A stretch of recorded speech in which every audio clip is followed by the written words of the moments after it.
What's up, Joe? What's up, buddies? You got your little pencil there. That was pretty good. No, I like that move. I got one of those rubber pencils. See that? Do you do the little flippy thing that people do? I can't do it. No.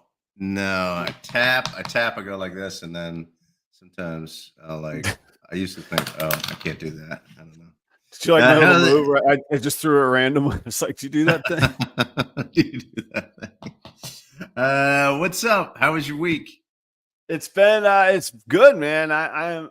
It's weird. It's been busy because I have a lot going on, but then sales have not been that busy. So it's just really like I get this anxious like double thing where I'm like looking forward. So I'm going to Denver tomorrow for a show, and then next weekend I have a show in town. And meanwhile, nothing is changing on the bottom line because there hadn't been really much revenue this week. So, which comes off the heels of the very big show where there was a whole lot of revenue. So it's just ups and downs, but I don't know if you see, that's a whole new rack. That's all new snake homes back there. You see, it almost feels like I could run my finger across it. Look at that. Is that satisfying? And it would make like a sound, like a xylophone or something. Yeah. Right. Like that. That's beautiful, huh? You're reinvesting. That's terrific. Oh yeah. Well, and actually that's a topic we should talk about sometime. Yeah. Just about every penny I've put back into my operation in one way or another. Not every penny. The 2024 was the year that we did budget to have some money come to the household. Like, we need to keep the lights on and pay a mortgage. Those are pretty important things. But up until this year, I put every penny back in. Well, it's looking good. How about Denver? You excited about Denver? Yeah, big time. And that's a drive. Well, how far is a drive? Or are you flying there? I can't remember. I'm flying. I'm going. I'm like, yeah. I'm flying in. I'm flying out. I go in tomorrow late morning. I'll get there, and by midnight on Sunday, I'm back home. No animals, no nothing. There's a sponsor on the main channel called Redline Shipping, and I'll be out there hanging out with Robin from Redline Shipping and doing some media and that's networking. Right. I remember you telling me that. Yeah. How many little snakes fit in the new rack? 75. How efficient is that? 75. Right there. That's 4 feet by 2 feet of footprint. Maybe 5 feet. Maybe 2 by 5. Will you get a little time in Denver? Have you been to Denver before? Denver's a great city. No, I'm not going to have much time. And I would say I regret it. I'm going to go back later this summer. This is getting really kind of deep into the minutia of friendship. But I think, Joe, I think you met a guy named Eric one time. That's a good buddy of mine. If not, Chelsea knows him very well. He was my roommate in college. Yeah, I met Eric once. Yeah.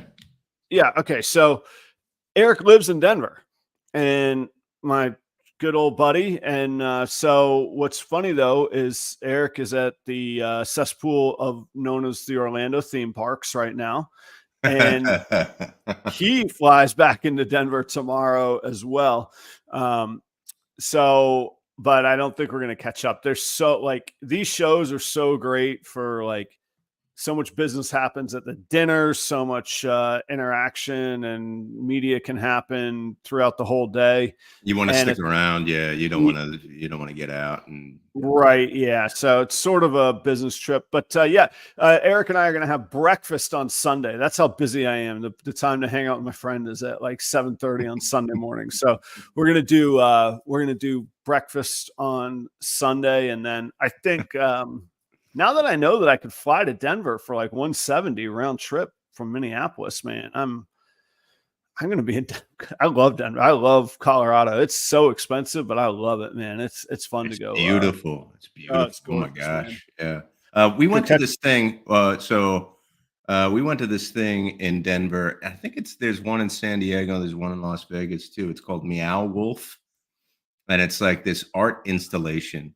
And in Denver, it's like this. It took over this old train station, and it's huge. It's huge. It's like 3 or 4 stories, It's enormous, and it's such a like a trippy experience. If Huh. anybody is ever close to or knows about Meow Wolf, either in Denver or I think the first one was in San Diego, but it's like a small house in San Diego. And then there's one in Las Vegas too. Just check it out. It's so weird and trippy and cool. I thought it You was don't you don't pronounce it like the old the nod to the literature Beowulf. It's not Mayo Wolf. It's Meow Wolf. I think it's Meow Wolf. Yeah, Okay. MEOW space WOLF. See, Troy says, yeah, not that exciting. Not that exciting? Come on, I thought it was That's just, great. well, yeah. Now, if it was Mayo Wolf, MAYO, like wolves and sandwiches, then I would be. I don't know. That sounds cool. I got to check it out. I have no idea what Meow Wolf is. But no, I think I don't even have a car. I'm just taking a little Uber to the Oh, hotel yeah. and to the fairgrounds, and I'll just be there, hanging out. That's fun. That's great. That's great. So I'm looking forward to it. What about you, man? You got any health updates? You still got that appendix? What's going on? You're all bouncy Uh, this morning. You look I like you're feeling have healthier. I'm healthy. I feel great. I think I'm conscious that I have surgery next week. So Oh, you I'm do, like huh? eating healthy and everything.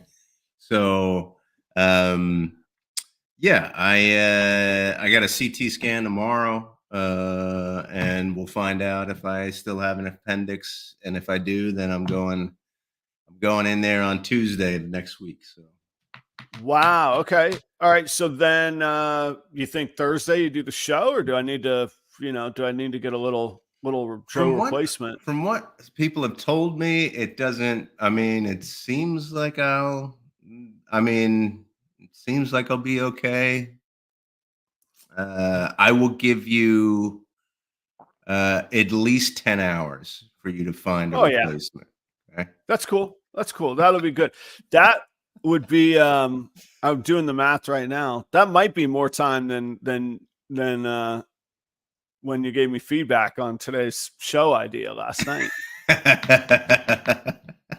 I didn't say no. I said that's a good topic. We should discuss this. And there's a lot of things that we can talk about. There's a lot of overlap. Uh, what's the thing in film? They call it like when you break the fourth wall. Like if you talk to the camera, if you go too far. What is that? What that is? Yeah. What are the first three wall? I don't understand the fourth wall. What does that mean? The three walls are like 1, 2, and 3, right? Oh, And really? then you turn, and the fourth wall is the wall in I didn't between know you that's what it actually meant. Okay. and the audience. So if you break the fourth wall, like the television show Fleabag, you probably haven't seen Fleabag. No, I have not. You're not a TV person, but she turns to the camera, and I highly recommend Fleabag. It's 2 seasons. It's fantastic. So she turns to the camera and talks to the audience. That's breaking the fourth wall. Gotcha. It's the wall in So between. that's not the right expression for this. This is just looking behind This, the scenes. yeah, this is pulling back the curtain. Maybe Yeah, that. there we go. Maybe- In the food and beverage analogy is we're going to show them how the sausage is made, which Oh, is okay. yeah. Well, the expression is you don't want to see you like the sausage, you just don't know you don't want to know how the bratwurst is made, man. That's Yeah. you That see what I'm makes sense. saying? Like, That makes yeah, sense. Yeah, I don't really want to. I usually turn the no, channel when I see that.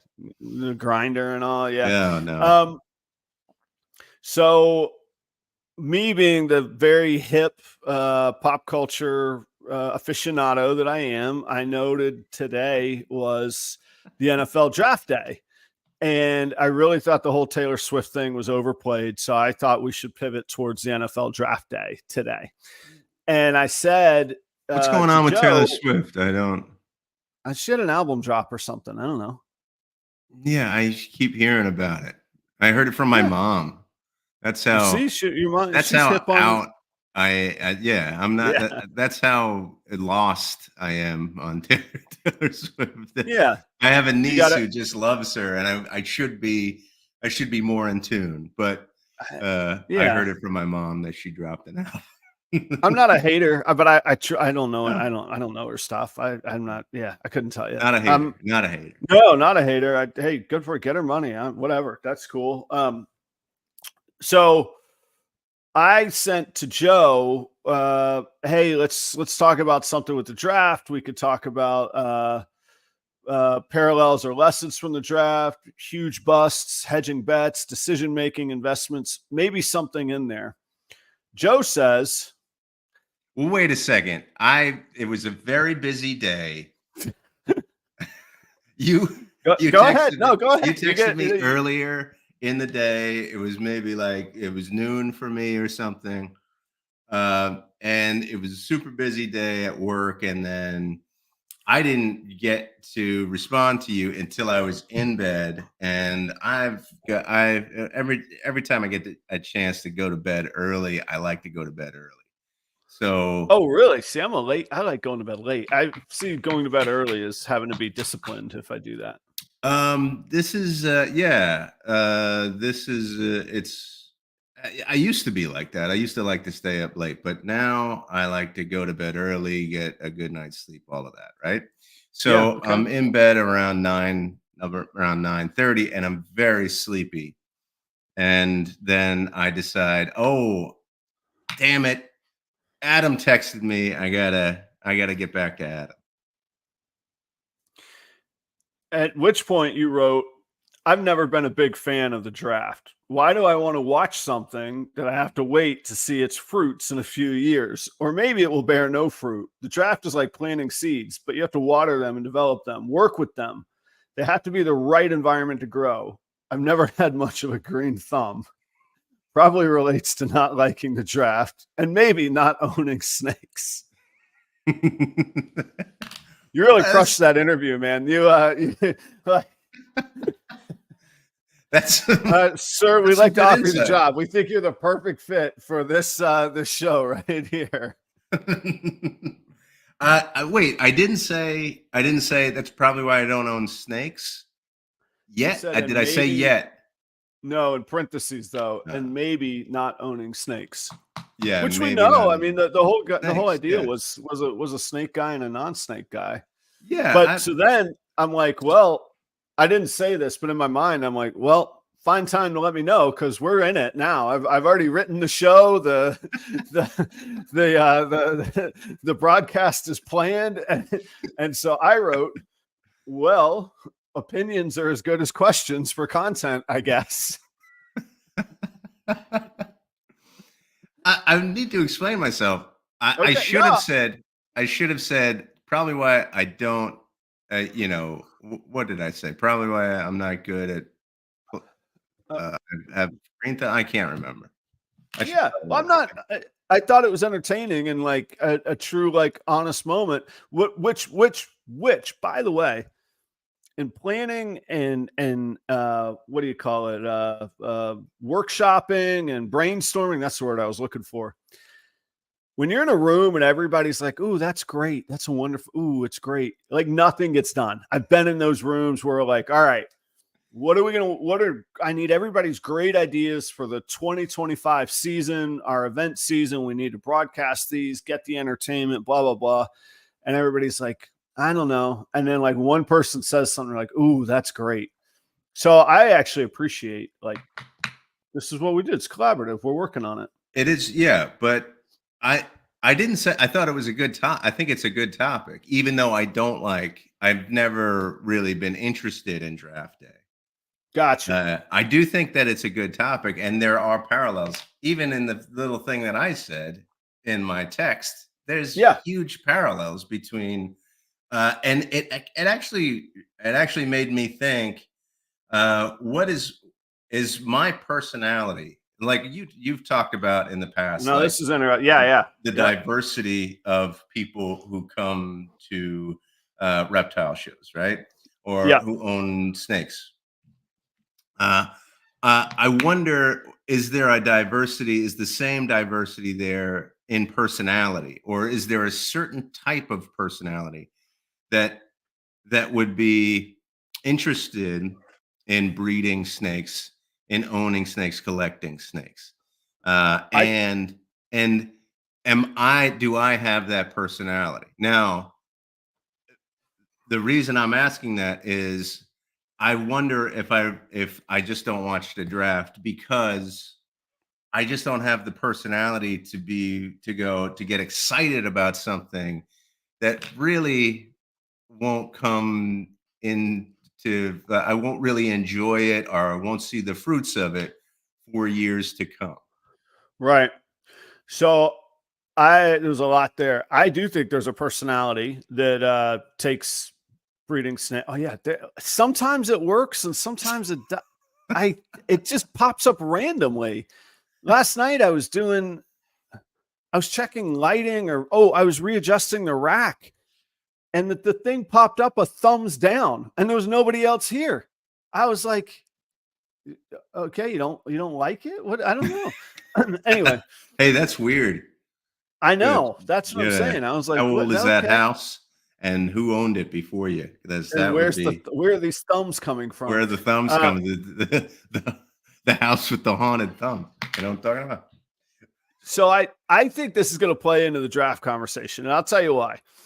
I think I like sports in general, but I'm not like I'm not like, yeah, Jags and paint my face teal and all that stuff or whatever. Yeah.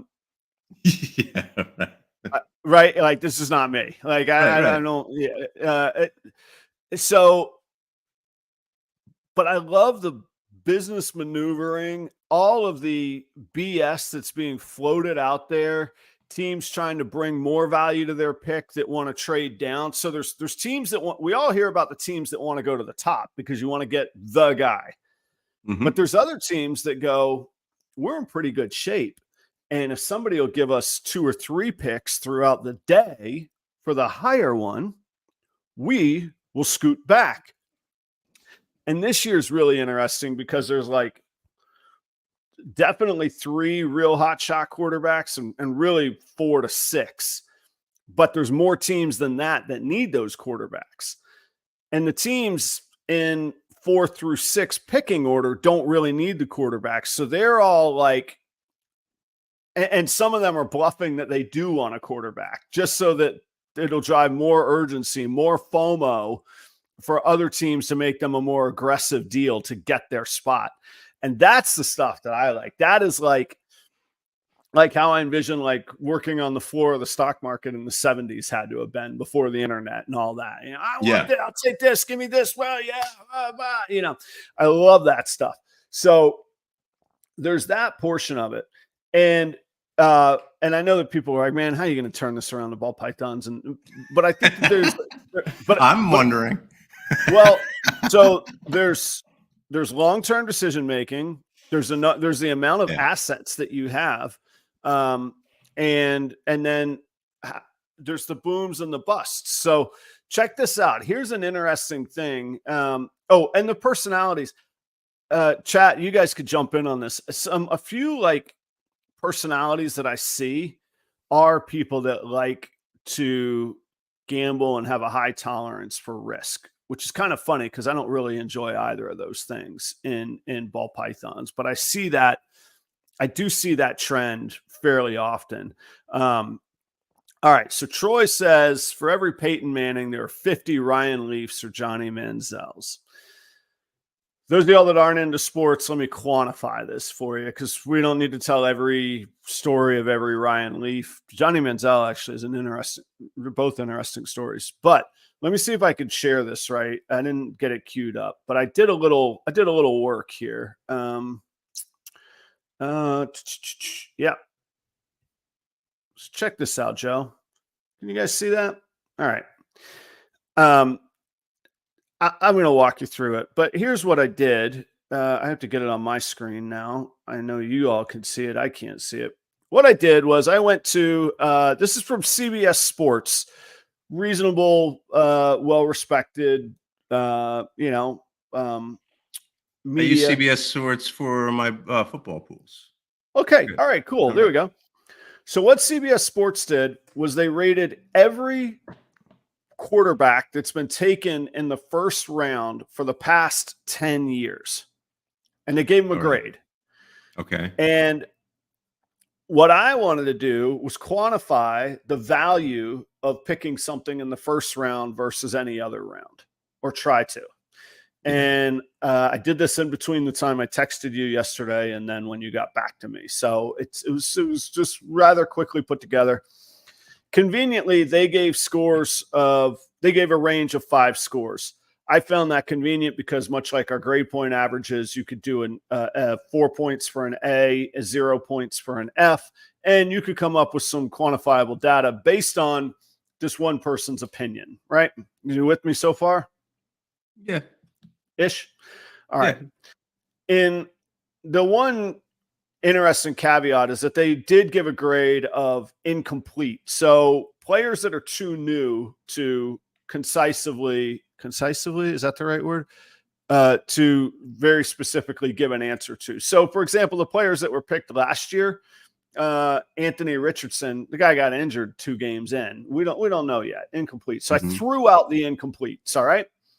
What was left was a total of 28 quarterbacks. 32 have been picked in the first round in the past 10 years. But 4 of them have incomplete grades. If we assign them a grade point average of 0 through 4 from a raving home run success to a complete miss, the overall average of the past 10 years, according to this rating, is a 1.3 GPA success rate. Okay. Okay. Okay. I'm following. Yeah. And now we're getting to the meat and potatoes of what I'm trying to get across. Yeah. Yeah. Let's look a little closer here as I'm zooming in. Well, wait. Let me ask you this: why did you Yes. did you use a 4-point scale, or did they use a 4-point scale? CBS Sports. They gave 5 grades. They gave a grade of miss. They gave a Okay. grade of incomplete. That was the one that I threw out. And then they gave a grade of mixed results, solid Okay. results, or home run. And you Okay. can see those across the top here if you Okay. see those. I think I'm figuring out the mouse of how I can show you that you see them across the top. So what we find is, again, this is a subjective 1 article grade, but these are pretty well respected responses. Like, most people aren't going to say, hey, they gave Kenny Pickett a miss. Very few people are going to be like, no, Kenny Pickett is the future. No, the guy, it was a 0. I'm sure he's a nice person, but as far as his performance and return on investment, it's been a 0. Well, so far, right? Yeah, but he's for 2022. Like, we've kind of decided, like, very few quarterbacks, with Jordan Love being a real wild card outlier. So Jordan Love from 2020, well, he sat behind the bench behind Aaron Rodgers for 4 years. So we're still incomplete on him. But otherwise, we kind of come up with the answers. There is subjectivity. The point being, 1.3 isn't even close to successful, though. So even with subjectivity, that's a D minus. Like, an average D would be like a 1.5. So this is a D minus overall for first round quarterback picks. If we look at the top 2 tiers, which, the B's and the A players, which I think not everybody's going to be a home run. So a lot of us would say, hey, a solid result quarterback is still a success. We still only get 25%. And that makes math really convenient. 25% provide acceptable results, which to a gambler might say that's pretty good odds if you could get a little of that weight in your favor. A non-gambler would say that's 75% working against you that you've put all of your assets towards that are going to be busts. And we know this historically. This trend continues through. To Troy's point, the Ryan Leafs and the Johnny Manziels, they've always been there. They're always going to be there. And What I didn't do was go through the ratings of like rounds 2 through 6. I couldn't find it. I couldn't quantify it. That's a whole, I love how fired up people get about this. Is the interaction that I want, man. It's great. What I didn't do is go quantify rounds 2 through 6. But the reality is there is actually, here's how we can quantify 2 through 6, the rounds. Joe, for the past 10 years, 7 quarterbacks from the first rounds have earned grades of solid or home run. Mm-hmm. There are 32 NFL teams. Yeah. So that means 80% of starting quarterbacks that are usable are coming, 80% are coming in later rounds. By that math and that history, every team should trade down. Every team should do what I talked about earlier. Every team should go, I got a number 1 or a number 2 pick. We're gonna find a diamond in the rough. Yeah. That's right. Sell me your farm, and I'm going to go get 9 players, and I'll know that 80% of those aren't going to be my home runs, but 20% of 9 is way bigger than 20% of 1. Right. Yeah. I understand what you're saying. Okay. One comment and then another question. Mm-hmm. Comment is, I think it's funny that they used home run, which is a different sport, to describe. Why didn't they go, touchdown? Okay.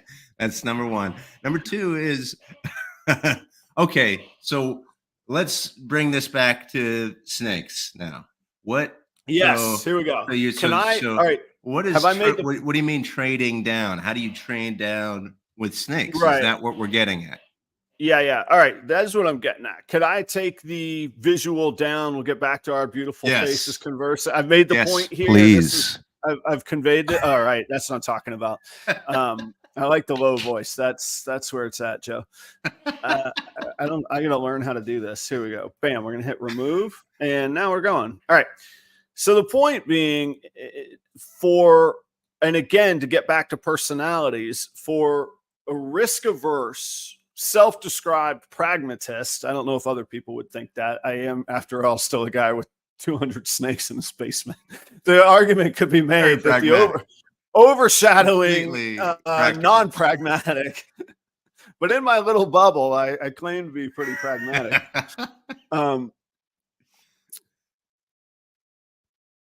I see parallels. It's imperfect analogies, but the trade down for me has been investing in diversity versus one specific gene. And, I just got space for 75 more snakes. The idea is to keep up that analogy that I just made. I would rather look for blue chips, so to speak, in rounds 2 through 6, rather than one $10,000 home run snake. Yeah. Again, imperfect analogies, but in football, there's attitudes, there's injuries, there's the right fit, there's culture, all of that. In snakes, you got, you have the biological challenges. You have Mother Nature. You have variables, is what I'm saying. I see. Okay. And variety is going to hedge the effects of any one specific variable. It also hedges the effect of the possibility of, to use another analogy, sports word, slam dunk. See there? Yeah. You got it. The hockey goal doesn't have a word. Is there like a word for an amazing hockey goal? You got a slam dunk. Well, touchdown's a touchdown. Never mind. But home run's a pretty special score.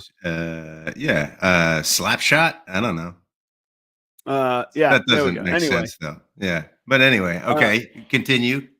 Yeah. So, all right. So here we go. All right. Now we're talking choices that I'm going to argue the best snakes come from free agency and proven successes. Kinda. If you got a proven breeder, they're worth more. You don't have to do them growing up. You don't have to develop them. You don't have to spend the 3 years.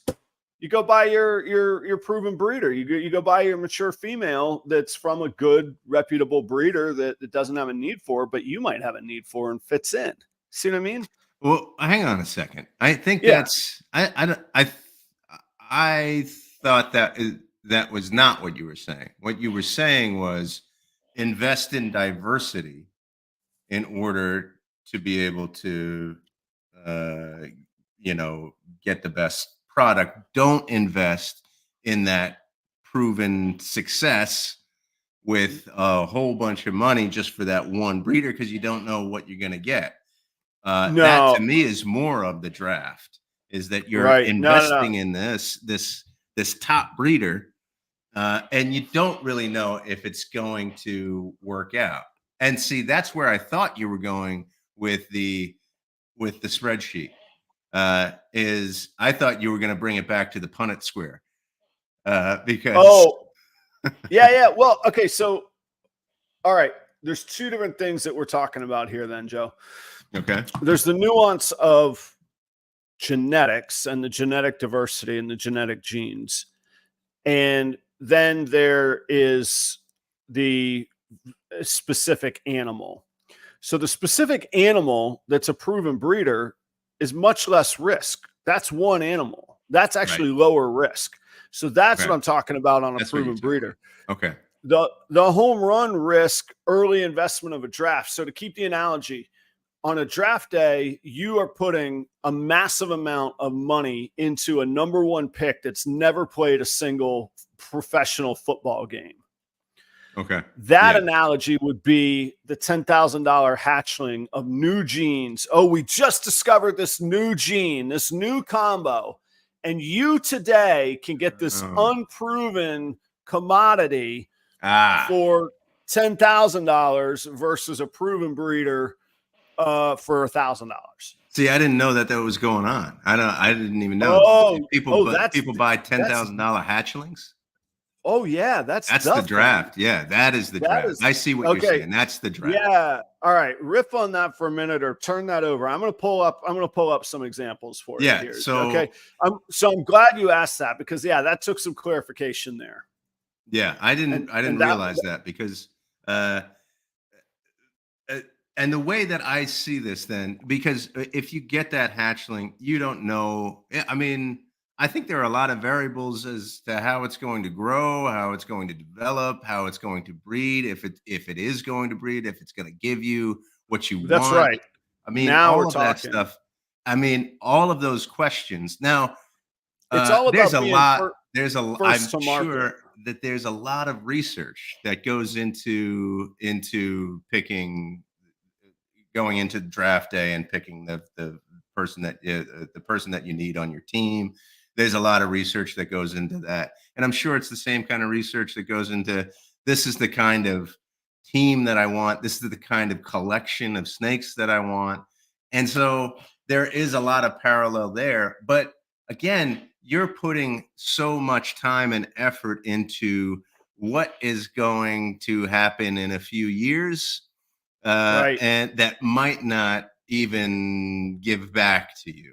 So that's correct. I see what you're saying is you're looking for the proven successes. Yes. So this would be analogous to, and I know the seller here. This is Justin from Morph Jungle. Good guy, always good to me. He's good on the Florida scene.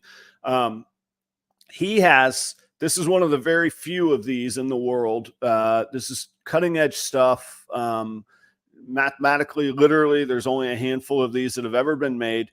So, and it's a male. So it, in theory, could be ready to breed by this winter. If things go right, if all his goods are working, if, he's interested in meeting some ladies, could all be good. Yeah. But, and it's a male, so he could be bred to, 6, 8, 10 females. You could get these genes. He could go quite a distance and get these. Sunset is a recessive gene and Clown is a recessive. So it's a double recessive gene. You have to take on a massive risk to buy that animal. First, the risk being 25 grand, which is that's a Yeah. lot of money, right? Yeah, right. So I think we all agree that's a lot of money. Secondly, that animal's going to live. It's going to breed. It's going to like the females. It's going to be an early spring chicken, because if not, you got to wait till the next season. And I guarantee in a year and a half from now, that same animal will be, you could be bought for $5,000 to $6,000 in a year and a half from right now. I see what you're saying. Yeah. All right. And that is where because a lot of people, good friends, good mentors have said to me, Adam, you got to get known for something. You need to buy one of these high-end things and jet yourself to the front of the line. I'm not doing it for 25 grand for all the same reasons that I showed analogous to the draft. Right. If it's an 75 to 80% chance of problems or bust, and I'm 25 grand in the hole, I'd rather figure out how to make cash flow on reliable things and then buy it with the cash flow, not out of my pocket, not a first initial investment. Well, yeah. Okay. Yes. But there is that chance that you could get a CJ Stroud, who I think is going to be a great quarterback. Right. Even I think he'll be the future. Yeah. I think he'll be the face of the league. Right. Yeah. Yeah. You could. And it takes those people, it takes the early adopters. Could hit a home run or get a touchdown or put the ball in the basket aggressively. Oh, what's that called? A slam dunk, So, yeah. Put the basket in aggressively. Yes, we call that a slam dunk these days, Joe. Yes. I'm just getting into basketball lately. You got to stick your tongue out as you're twirling through the air, and then you could get one of those. You could get one of those, which would catapult you. I mean, that's what happens with good draft picks, is that all of a sudden you have somebody who's a playmaker and they're propelling your team beyond what they could ever be. But it's the risk. It is the risk. Now, you're risk averse. You're very pragmatic, obviously very practical. So you're a little bit more averse to the draft day mentality in the snake ball python industry. In this world, in that setting, yes. If you ask the average person, is leaving an established career to breed ball pythons risk averse, they would go, no, that's highly risky. So everything is relative, right? Yes. So it's all within the context and the confines of that. But Joe, I'm so that was, if we go all the way back to the whole aha moment of this show, a reptile guy and a non-reptile guy. I'm so glad you asked about the distinction of, well, what are you talking about? Proven versus unproven, Adam? Yeah. So the genetics are one end of it. And this is the kind of stuff, I don't mean this in a negative light. This is the kind of stuff that goes on in the market. And imagine, I don't know a good analogy, but imagine you are a new player or somebody like myself, still relatively new, going, I need this to work. I need this to be, how am I going to differentiate myself? How am I going to be not just some other breeder at a show? You've been to Daytona, of not thousands, 500, 600 breeders. This could be that answer for somebody. Right. Yeah. I can't bring myself to give it. Yeah, but it is a Hail Mary, right? And and then you get into lots of other things, and Troy's getting into some real nuance here. Let me give a real quick shout out. John's Creatures. John, how are you this morning? John is the newest Patreon member at Proper Royals, so we're glad to have you, John. I appreciate the support. And by the way, good to have you, John. Awesome. And by the way, we've got some great sponsors here on the show as well. We should talk about them. Yeah. Just as we're taking a break here. Cold-Blooded Cafe news update. Don't go away. This actually is good stuff, audience. Cold-Blooded Cafe just announced free shipping on all orders over $250.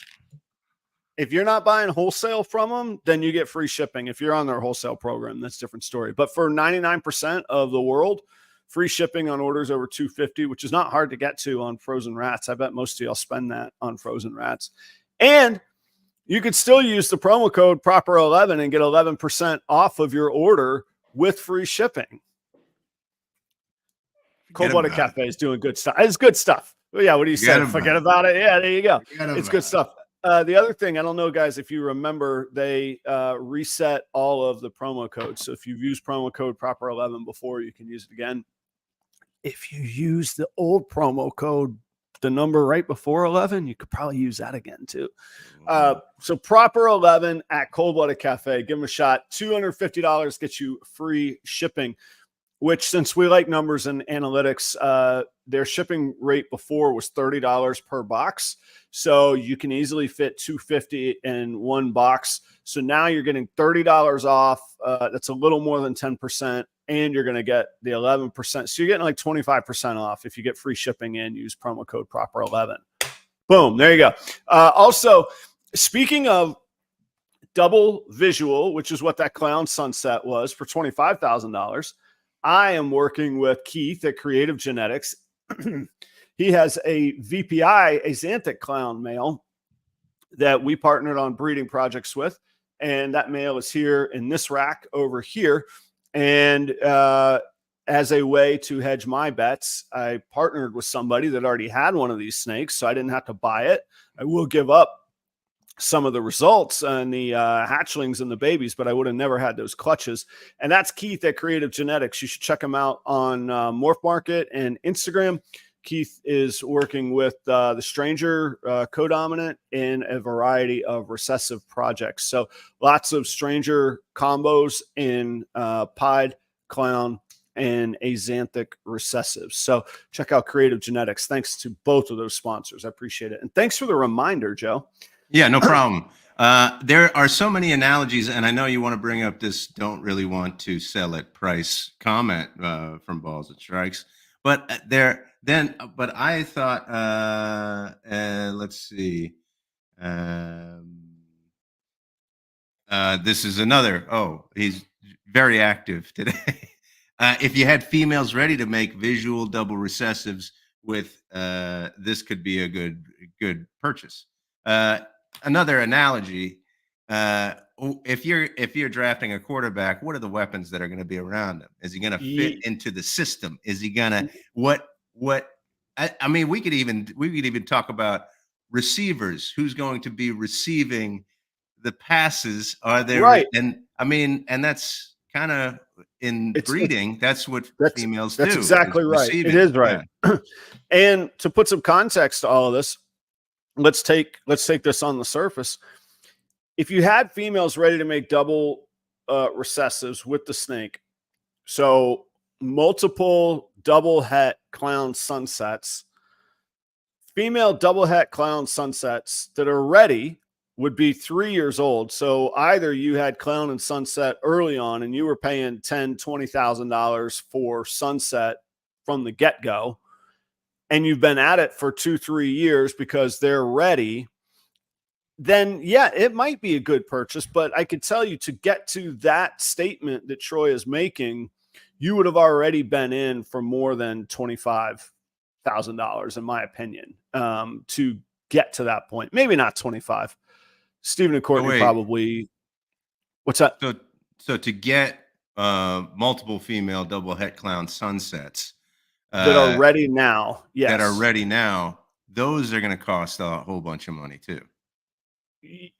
Well, yeah, but if they're ready now, you either made them starting 3 years ago, which means you had a mature male 4 years ago and a mature male sunset 4 years ago. That was a $10,000+ animal, if you could even find one. I see what you're saying. Okay. All right. So again, it goes back to being relative. If you got a mansion with an 8-car garage, yeah, you probably can afford another Aston Martin in there. Not all of us have that yet. So, Adrian is right. It is a speculation, but these sales do happen. And I know there's offers on the table. I say, I don't know.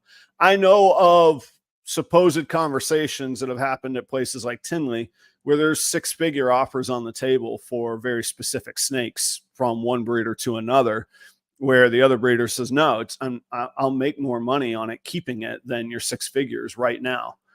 I personally can't see myself turning down 6 figures for a snake, but if somebody wants to make me an offer like that, but that happens out there. Okay. Now, hang on a second, because I'm going to lose this if I don't ask it. So, right. Somebody who buys that $25,000 snake, Yes. Is that somebody who is who's a breeder that wants to breed, or is that It somebody better be. okay, or They are gotta be. these purchases made for status? No, these are No. what we would call B2B. These are business to business sales. There's got you. Look, say pick your celebrity. LeBron James shows up at a show and is like, damn, give me that $25,000 snake. Yeah, right. Sure, you could take his money, but he'd almost have to hire you. You got a leak or something dripping on your head? I have a woodpecker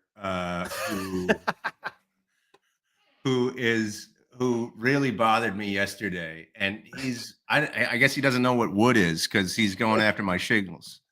So it's the insect under the shingles that he probably wants. But probably. yeah, I mean, you almost sure you want to take his money, but you almost would have to be like, hey, LeBron, you need to hire me to take care of the snake for you, because you don't know how to take care. Like, I don't think there's many status. That snake, if and when it sells, will, I can assure you, go to another breeder. That's not somebody that's hanging that snake around their neck going to the club. That is that's another breeder. That's a B2B sale. I at some point I do want to talk about collecting that is not breeding, and if there's status that's involved in that, but maybe a different show. But go ahead. Sorry, I keep interrupting you. No, it's okay, and that it's your show too, so it's cool. Troy brought up a good point earlier, and it's just a really quick note. There are sometimes things priced at, yeah, if you want to buy it, come get it. Otherwise, I got a perfectly good home for this snake. Now, it turns out Morph Jungle, Justin Weinrich, I think is his last name, that happens to be a $25,000 snake for him. He's like, no. I'm going to make a whole lot of money on this male double visual. But if you want to buy it, going to be 25 grand. So it feels like a not really for sale price. Like, I've heard stories, never for me, of guys that might have bought too many guitars and they've been told they have to sell one. So you put it for sale and damn, honey, it didn't sell. I'm sorry, sweetheart. I really, really tried to sell this guitar. It just didn't sell. Yeah, that could be the situation. That's not the situation with his partner, but I'm saying that could be a, hey, if you really want it, sure, I'll sell it to you. Otherwise, I really like this snake price. I think it's a high price is what I'm saying. Now, what it goes for, who knows? That's up to anybody else. Joe, the collectible market, in my experience, which is really relatively little, and I'm sure everybody will have a different, anybody that has experienced this will have a different opinion on it. That collective market seems to cap out maybe, I don't know, $1,500 to $2,000, which is a lot of money. But for essentially a trinket snake for somebody that's not a breeder, again, I'm sure everybody's got this outlier. This one time, this person gave me this much, but the highest I've seen for somebody that's just like, damn, that's the craziest snake I've ever seen, and I want it because I'm gonna make clout with it. Yeah. It caps out. I wouldn't say low. I mean, any $2,000 payday is a fantastic day, especially on one animal. But otherwise, yeah, it's this. Jessica at the Holdback Rack argues very strongly that it's just a pyramid scheme that we're just getting new people in with, and we're selling to different levels of the pyramid, and keeping people excited that are one level down from you is the name of the I game. see. Oh, interesting. Maybe Amway or something, which has they have enough money to slap their names on the sides of stadiums and all of that. I mean, they're doing. I don't want to be known as the Amway industry, but it works, I guess. Yeah, I only bring up that question because I've been talking about what people buy with a couple of friends, and I just some of the buying that you see is just for status, or even when you were kids. I mean, when we were kids, all the brand name stuff and everything is just to show off, and that's a higher price. And so I just wonder how much buying is happening in that regard of building status or showing status. Well, now we're getting into the cool nuance, because I think, and you bring this up, and you're right, this exists in every world, every stage of life. Like, is a Louis Vuitton purse really better than a burlap sack with a strap? Not really. I get it. Okay. There is a world. This is an interesting conversation. All right. We've got to the meat and potatoes here with about 7 minutes left. This is interesting. It has nothing to do with the draft, but it's interesting. There is a world of status and clout within breeder or aiming want to be breeder world. And I do see that a lot. People that are still 2 years out from either breeding or making money, or they're primarily hobbyists, and they're buying $3,000, $4,000, $5,000 animals. I had an acquaintance come by the shop one day. They were picking up a snake from somebody else, picking up some rodents from me, and it was nothing but I got this, I got this, I got this, and I'm like, more power to you. I hope you do well. Mm-hmm. Never hatched a clutch yet. And more power to him. I was at a point one time where I hadn't hatched a clutch yet. So I do see some of that. And that, frankly, it can be a gold mine, and it can also be a minefield, particularly ethically. Those are like that's like the whale purchases, not the collectors that want to buy the $2,000 ones. The new hot shots coming up with a pocket full of money that are, to bring this all the way back to the draft, are picking first round draft picks, unproven themselves. Yeah, I see. That's an interesting analogy from Troy as well. The art market. It's Python artists. There's a joke about somebody who says they're an artist. They draw unemployment. I don't know. That's a whole different joke and punchline. But a Python artist might draw unemployment too. So that niche of the market, Joe, is something that we don't really talk about much.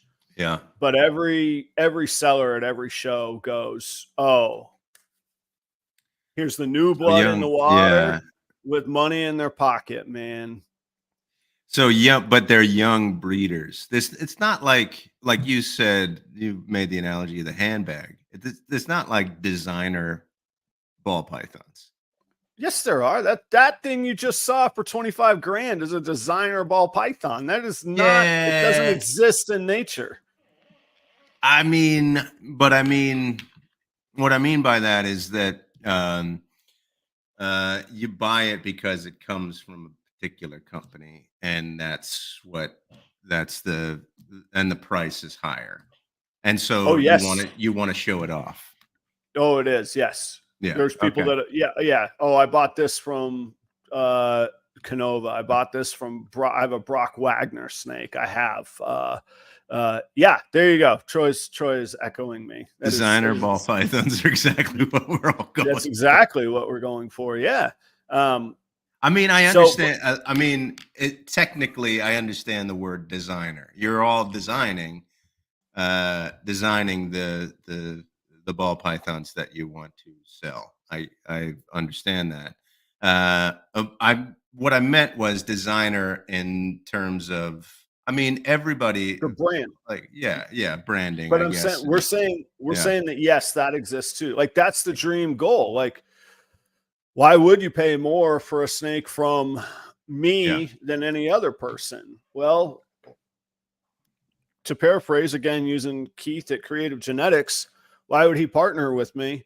Well, I'm live 2 days a week. He knows exactly where I am at almost any time. I've been doing this for 3 years live, where you know where I'm at. I'm pretty transparent. I'm easily found. I'm probably a better risk wise. I'm probably a better partner than a lot of people that could just disappear. I'm probably not going to just disappear. So for him to send me a very expensive male snake is very uncommon.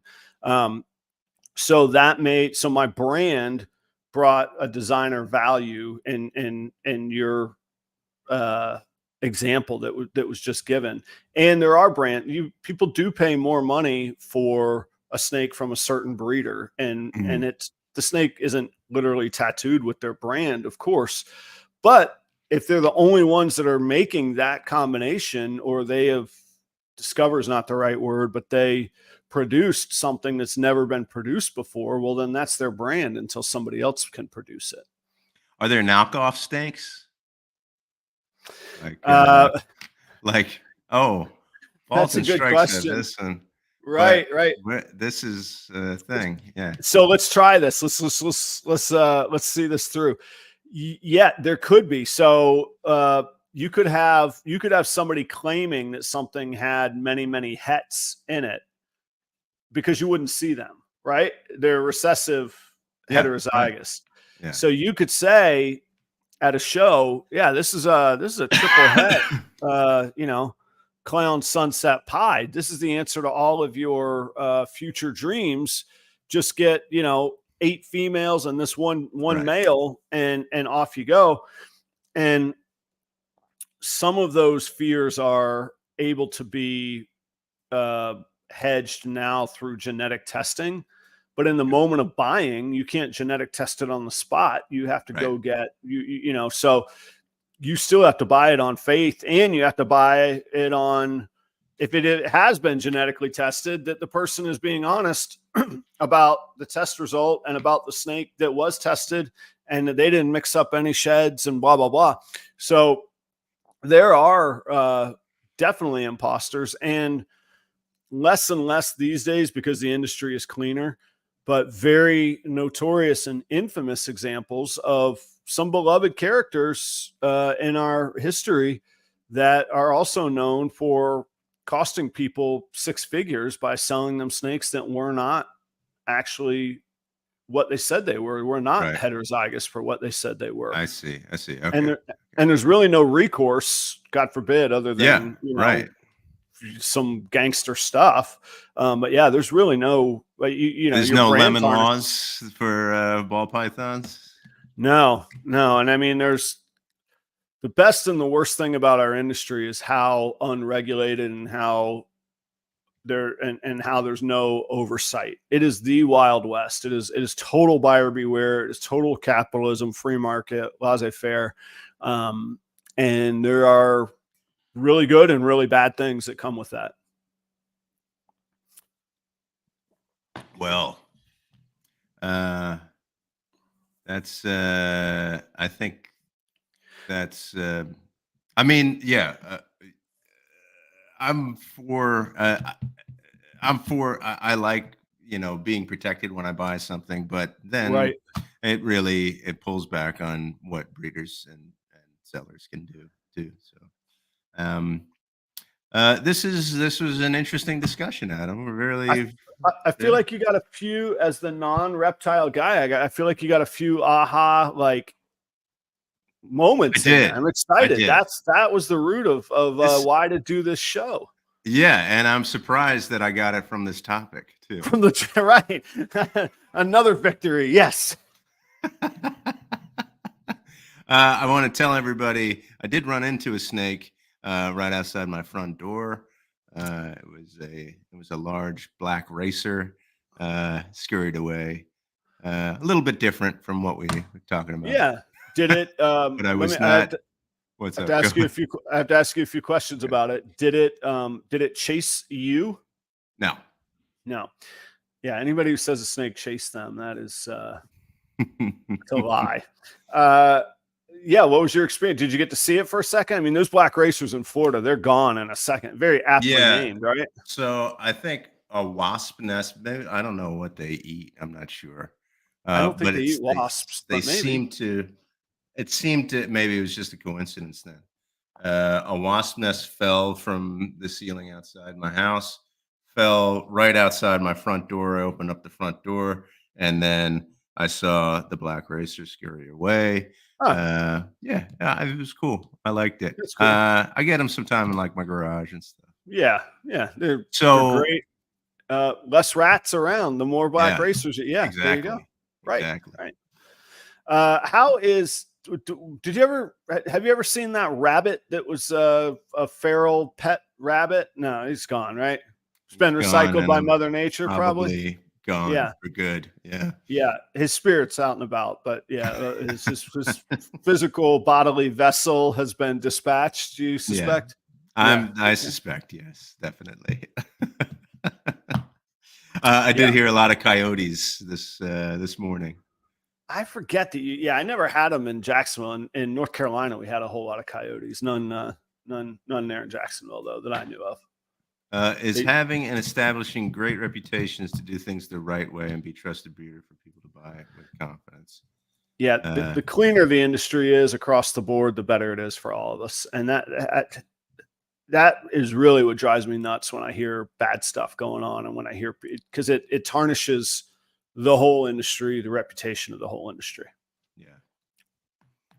So, Joe, It's a good last note to question. end on. What's the Yeah. last question? Go. Did you and Chelsea do anything special for your anniversary? What'd you guys do? Oh, anniversary.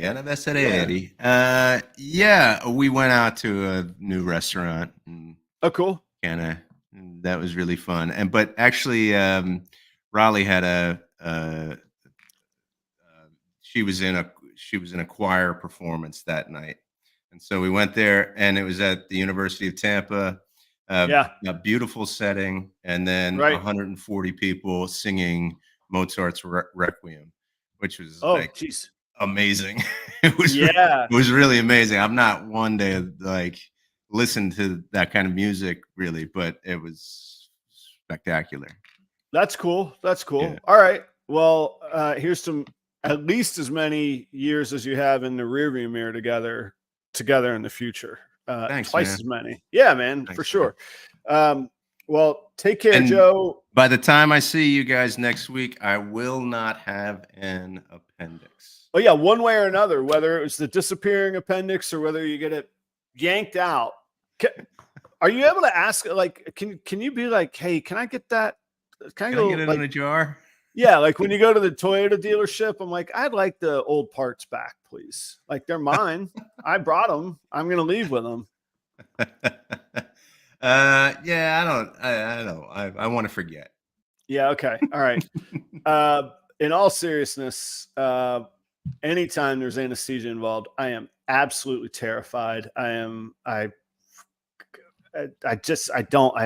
suck at it. So I would be incredibly anxious, and I'm not suggesting you should be, but what I'm saying is, I'm kind of feeling anxious now that you're saying this. Yeah, man, I take the anti-anxiety drugs, let them, count down from 10 to 0, and you'll be gone. And then you'll suddenly awaken with no appendix. Hope it goes well. Get that thing out of you, and you still have the PICC line too. You got the little, yeah, I still got it.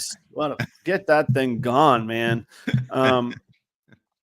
Oh yeah, we could auction off Joe's appendix at the US Arc auction. Raise some money for the cause, my man. Get that appendix. See what you can do with it. I'm intrigued. Like, just see what they say. Like when they're giving you the drugs, be like, hey, I want it. Give it back.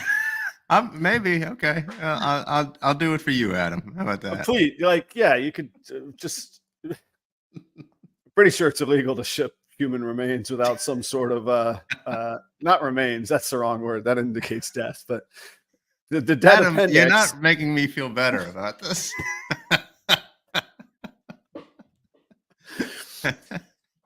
Can you imagine the content if you get yourself in trouble by like federal trade laws for shipping organs across state lines? And it was the appendix. It's a gold mine of content, man. We need a little something like that for a little boost, you know. All right, Joe. Good luck. Thank you. Is that that's next week? That's next Tuesday. Tuesday, yes. Peace. All right, man. Best to you, and yeah, get that whole thing behind you. Yes, definitely. All right, man. I'll talk to you guys next week. See you guys next week. Thanks, everybody.